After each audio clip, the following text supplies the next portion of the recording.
Elles sont femmes, jeunes, épouses et mères. Comment ont-elles fait?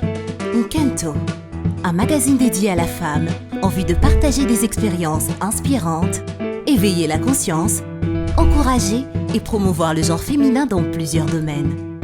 Nkento, nos étoiles brillantes.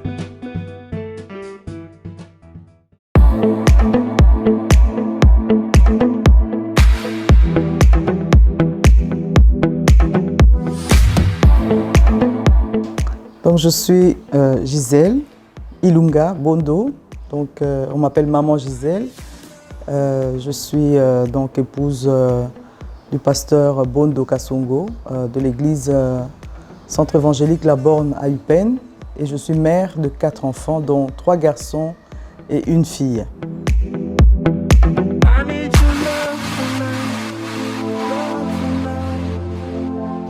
Voilà, avant toute chose, donc, comme je suis épouse du pasteur Joseph Bondo, donc la première chose que je fais, c'est d'être son aide.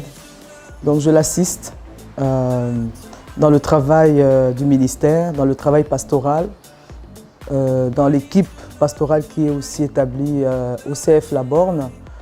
J'accueille des personnes qui ont besoin d'entretien, qui ont besoin de soutien, tant moral, spirituel que matériel. Donc, et voilà, et puis je suis très impliquée dans le département des femmes. J'apporte l'enseignement, j'apporte des exhortations. Et voilà, je fais un travail d'accompagnement des femmes, encouragement, motivation, et voilà, j'essaie d'apporter ma petite pierre donc, dans la vie des personnes qui ont besoin de soutien.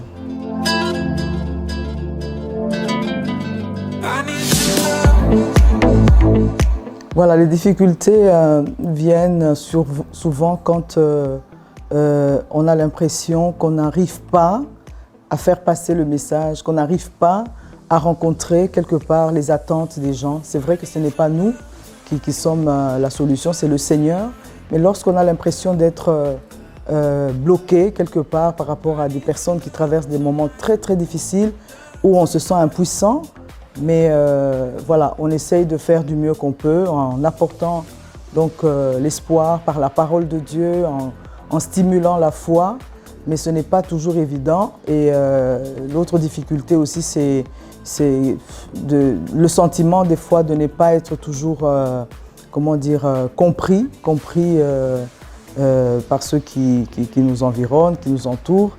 Mais voilà, on arrive comment dire, à puiser nos ressources dans la grâce de Dieu, dans la parole de Dieu, avec des conseils aussi des amis, et voilà, et on avance. Absolument. La femme a toute sa place dans l'Église, parce que dans la parole de Dieu, nous retrouvons les femmes. Dans l'Ancien Testament comme dans le Nouveau Testament, les femmes ont joué un grand rôle dans l'histoire depuis que voilà, le monde existe. Dieu a créé la femme et lui a imparti une place qui est la sienne, pour qu'elle puisse occuper cette place et jouer son rôle sous justement la soumission à la parole de Dieu. La femme a donc toute sa place dans l'Église. Nous voyons le Seigneur est entouré des femmes qui l'ont assisté de leur bien. Et aussi le jour de la Pentecôte, au tout début de l'Église, lorsque le Saint-Esprit est descendu, les femmes faisaient partie des 120 qui étaient dans la chambre haute. Elles ont été remplies du Saint-Esprit pour, elles aussi, accomplir un travail dans l'Église.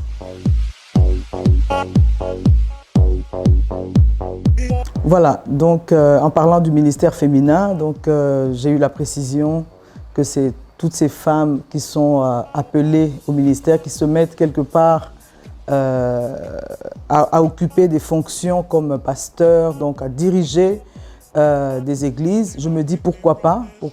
Le Seigneur a donné quelque chose à la femme. Le Seigneur a appelé aussi les femmes à ce travail du ministère. Et je crois qu'en tant que la femme qui est porteuse de vie, elle transmet des valeurs du royaume. Et tout dépend aussi de la motivation, parce qu'aujourd'hui, il y a de tout. Quelle est la motivation qui la pousse à devenir telle ou telle autre personnalité publique? Mais en tout cas, une chose est sûre, c'est que la femme étant porteuse de vie, porteuse de valeurs du royaume, elle apporte quelque chose de spirituel. Elle participe à bâtir quelque part des vies autour d'elle, des familles qui sont justement la cellule de base d'une nation comme notre pays, la RDC. Donc elle apporte quelque chose d'essentiel à la vie des gens qui sont autour d'elle. Oui, c'est vrai que ce n'est pas toujours facile, donc on peut se sentir un peu perdu, de ne pas être toujours à la hauteur, de ne pas être bon dans un domaine et bon dans l'autre. Le tout, c'est vraiment de savoir se confier au Seigneur. Moi, j'ai appris à demander l'aide du Seigneur, l'aide du Saint-Esprit, afin qu'il me donne cette sagesse pour pouvoir m'organiser. Il faut une bonne dose d'organisation pour pouvoir combiner tout cela. Ce n'est pas toujours top, mais on y arrive par la grâce de Dieu. Et franchement, moi, j'ai beaucoup expérimenté cette aide. Cela n'est pas quelque chose de figé. Et devant certaines situations, devant certains événements, on a besoin de toujours demander cette sagesse d'en haut. Comme il est dit dans Jacques, que celui qui manque de sagesse la demande. Moi, je la demande régulièrement pour que devant une situation qui se présente, que j'ai cette sagesse, cette intelligence de comment fonctionner, de comment agir. Et le Seigneur ne m'a jamais déçu.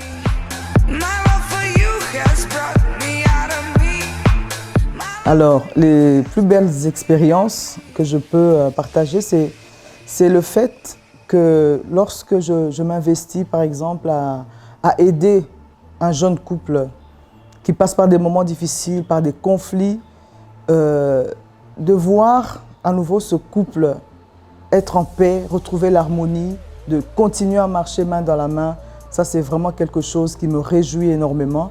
De voir les personnes qu'on a accompagnées retrouver leur place, retrouver leur joie, quelque part avancer dans la vie et marcher toujours dans les voies du Seigneur, cela est vraiment quelque chose de gratifiant.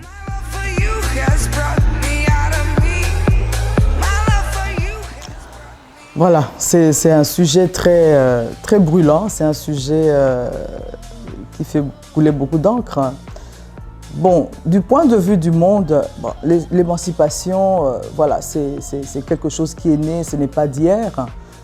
C'est depuis le début du siècle où les femmes ont commencé à revendiquer leurs droits pour certaines choses qui sont légitimes. Le droit de vote, le droit d'être salariée, d'être indépendante sur le plan financier, c'est quelque chose de très légitime. Mais lorsque la femme commence à vouloir absolument ressembler à l'homme, là, ça devient un problème parce que Dieu a créé l'homme, il a créé la femme, les deux sont totalement différents, mais les deux sont créés à l'image de Dieu. Lorsque la femme essaye d'empiéter sur les plates-bandes de l'homme, là, ça devient dangereux. Et aujourd'hui, on assiste à un féminisme très extrême.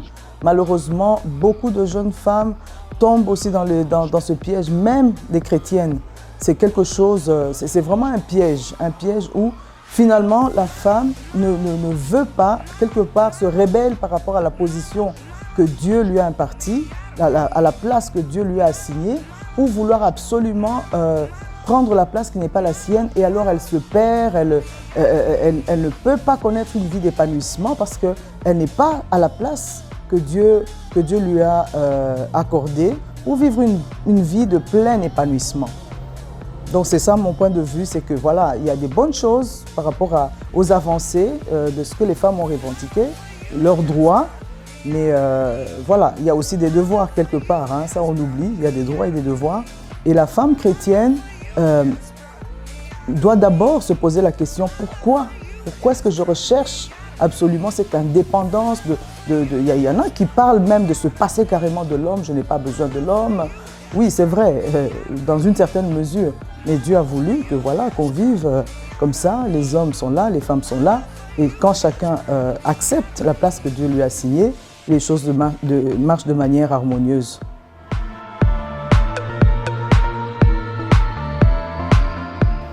Je veux juste conseiller, c'est un conseil, hein, ce n'est pas, comment dire, quelque chose comment dire, c'est pas un dogme ou quoi, c'est un conseil à la jeune femme, c'est de vraiment suivre la parole de Dieu.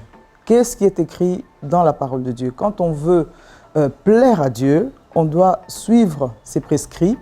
Qu'est-ce que Dieu attend de la jeune femme? Et je vais prendre le passage de Romains 12:2 qui dit « Ne vous conformez pas au siècle présent, mais soyez transformés par le renouvellement de votre intelligence pour discerner ce qui est bon, agréable et parfait. » Donc c'est en se consacrant à Dieu, c'est comment dire, quelque part, en se soumettant à la volonté de Dieu, que Dieu nous fait découvrir réellement ce qui est agréable, ce qui est parfait, ce qui est meilleur. Parce que le plan de Dieu est toujours meilleur que ce que le monde peut offrir. Nous sommes dans un monde où il y a beaucoup de confusion. La femme chrétienne, la jeune femme chrétienne, nous avons la parole de Dieu qui est présentée comme la lampe. Elle est la lumière, c'est elle qui nous éclaire par rapport à la volonté de Dieu. Et la volonté de Dieu, elle est parfaite. Elle est parfaite. Donc, je conseille à la jeune femme de ne pas s'éparpiller, de ne pas se laisser distraire par tout ce qui se passe, surtout sur les réseaux sociaux, qui sèment beaucoup de confusion, beaucoup de mal-être. Nous ne sommes pas définis par les réseaux sociaux, mais c'est Dieu qui nous définit. Nous sommes faits à son image, c'est lui qui nous donne la valeur que nous avons. Quand tu vas découvrir la volonté de Dieu, tu vas être heureuse, tu vas être épanouie parce que tu sauras que Dieu te regarde comme une perle précieuse. Tu as du prix à ses yeux.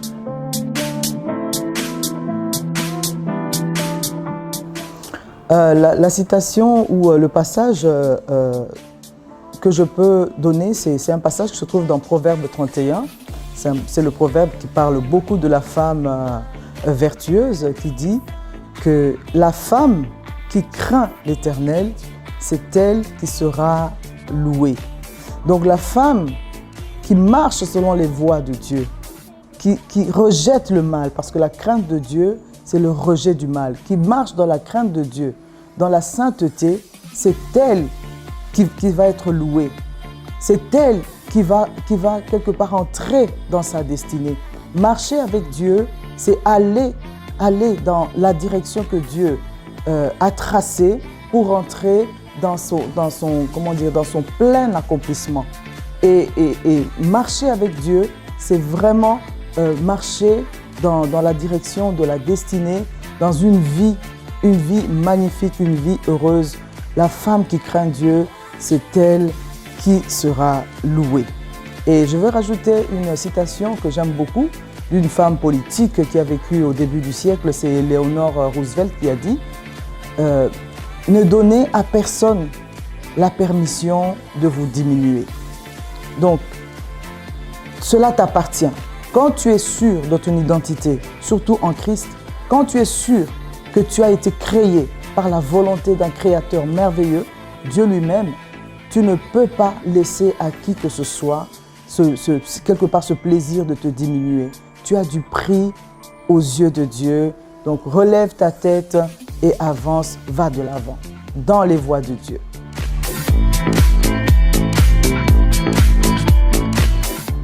Alors, j'ai essayé de regarder parce que ma langue maternelle, c'est le swahili. Alors, il y a plusieurs mots. Il y a bibi, il y a mwanamke, wanawake. Donc, moi, personnellement, j'entendais toujours mwanamke. Voilà.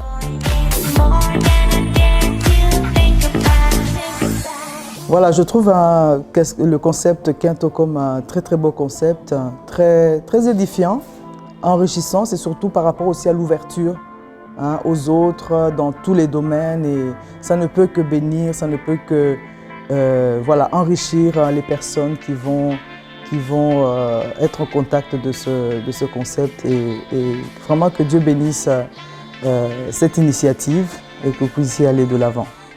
Kento, nos étoiles brillantes.